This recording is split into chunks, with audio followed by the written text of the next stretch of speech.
আমাদের আগামী বছরের টার্গেটটা আমি এটা প্রিন্টটা বললাম স্যার। আমাদের ফিশারি ডাইরেক্টরেটে 2025-26 অর্থ বছরে ফিশারি ডিপার্টমেন্ট যে বাজেট পেয়েছে রাজ্য সরকারের পক্ষ থেকে সেটাকে কিভাবে আমরা ইমপ্লিমেন্ট করব, আমাদের যে অনগোয়িং প্রজেক্ট বা স্কিমগুলি রয়েছে সেগুলির প্রপার ইমপ্লিমেন্টেশন সেটা যাতে আমরা করতে পারি তার জন্য আমাদের দপ্তরের সমস্ত আধিকারিকদের নিয়ে আমরা রিভিউ মিটিং করছি।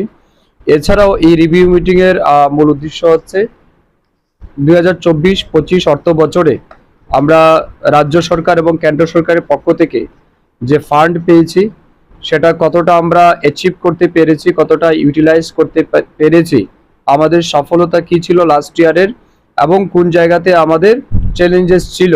তো এই সমস্ত বিষয়গুলিকে আমরা অ্যাড্রেস করব সাবসিকুয়েন্টলি, এবং যে জায়গাতে আমাদের চ্যালেঞ্জেস ছিল বা আমরা প্রবলেম ফেস করেছি এই বছর যাতে সেগুলিকে আমরা ওভারকাম করতে পারি, এবং এই রাজ্যে বিশেষ করে মাছের চাহিদা পূরণের জন্য দপ্তর আরও কত ইনোভেটিভ ডিসিশন নিতে পারে বা ইনোভেটিভ প্ল্যান নিয়ে এগিয়ে যেতে পারে তার উপরই আমাদের দিনভর আলোচনা হবে।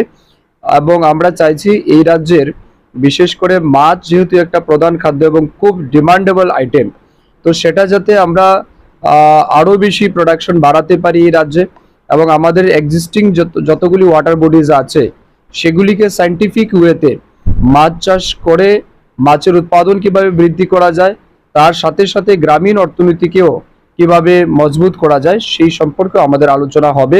আমরা সমস্ত আমাদের সাব ডিভিশন লেভেল যারা অফিসাররা এসছেন, ডেপুটি ডাইরেক্টর যারা এসছেন ডিস্ট্রিক্ট লেভেল থেকে, তাদেরও পরামর্শ নেব, তাদের কাছ থেকেও আমরা জানতে চাইব ফিল্ডে তারা কোন লেভেলের সুবিধা অসুবিধাগুলি ফেস করছেন। এই সব কিছুর উপর একটা পুঙ্খানুপুঙ্খ আলোচনার পরে আমরা এই বছরের আমরা সিদ্ধান্ত নেব, এবং এটাও আমাদের একটা রুটিন ওয়ার্ক। প্রত্যেক বছরই আমরা স্টেট লেভেল রিভিউ মিটিং করি, তারপর ডিস্ট্রিক্ট লেভেল যাই। তো এটা এই বছরের আমাদের প্রথম state level review meeting fishery department. আমরা আশা করছি এই রিভিউ মিটিংয়ে একটা ফ্রুটফুল ডিসিশন হবে যা আগামী দিন রাজ্যের মাছ চাষি এবং মানে যারা কনজিউমার তাদের স্বার্থে অবশ্যই ভালো কাজে আসবে। আমাদের কাছে এই মুহূর্তে অফিসিয়াল কোনো ডেটা নেই, তবে কিছু কিছু জায়গায় আমরা দেখছি আজও বাংলাদেশ থেকে কিছু কিছু মাছ আসছে, তবে কি পরিমাণ মাছ আসছে এক্স্যাক্টলি অ্যাট প্রেজেন্ট আমার কাছে কোনো রকমের ডেটা নেই। তবে এটা ঠিক আমাদের রাজ্যে এখনো আমরা দেখছি ফিশারি ডিপার্টমেন্টের তথ্য অনুযায়ী প্রায় 30 থেকে 31 হাজার মেট্রিক টন মাছের ঘাটতি আমাদের রয়েছে। বিশেষ করে সেই মাছ আমরা ওয়েস্ট বেঙ্গল, অন্ধ্রপ্রদেশ, কখনো কখনো বাংলাদেশ এই সমস্ত জায়গা থেকে সেই ঘাটতিটা ফিল আপ হয়। তো এটা অস্বীকার করা যায় না, কিছু মাছ তো নিশ্চয়ই বাইরে থেকে আসছে। তো আমাদের টার্গেটই হচ্ছে বাইরে থেকে যেটা আমরা ইনপুট করছি সেটাকে যাতে আমরা আমাদের রাজ্যে মিট করতে পারি, তার জন্য ফিশারি ডিপার্টমেন্ট টায়ারলেসলি কাজ করছে। বাজারকে নিয়ন্ত্রণ করার মতো কিছু ইয়ে আছে? বাজারে দেখা যাবে একসময় মাছের দাম, যে মাছ প্রচুর পরিমাণে আগরতলাই হচ্ছে, এই মাছের দাম সবচেয়ে বেশি। দেখুন, মানে এটা কিন্তু অ্যাবসলিউটলি ফিশারি ডিপার্টমেন্টের কাজ না।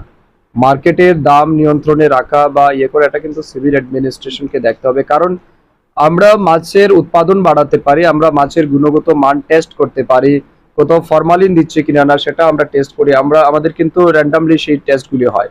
কিন্তু কেউ যদি অসাধু ব্যবসায়ী অসাধু পদ্ধতিতে বাজারে রেট বাড়ায়, সেটা স্থানীয় বিশেষ করে এসডিএম প্রশাসন বা যারা সিভিল অ্যাডমিনিস্ট্রেশন আছে তাদেরকে দায়িত্ব নিতে হবে। আমাদের পক্ষ থেকে নিশ্চয়ই আমরা সাহায্য করব। এখন কোন ব্যবসায়ী কত টাকা দিয়ে মাছ বিক্রি,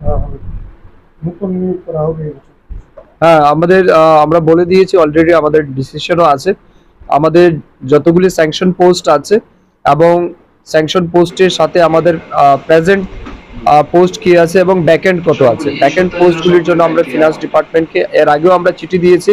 আরও যে পোস্টগুলি রয়েছে আমরা বলেছি ইমিডিয়েটলি যাতে আমরা ফিনান্স ডিপার্টমেন্ট বা জিএপিএনটিকে আমরা রিকুয়েশন পাঠাই, যাতে করে আমাদের দপ্তরের যে শূন্য পদগুলি আছে এগুলি যাতে ইমিডিয়েটলি আমরা ফিল আপ করতে পারি।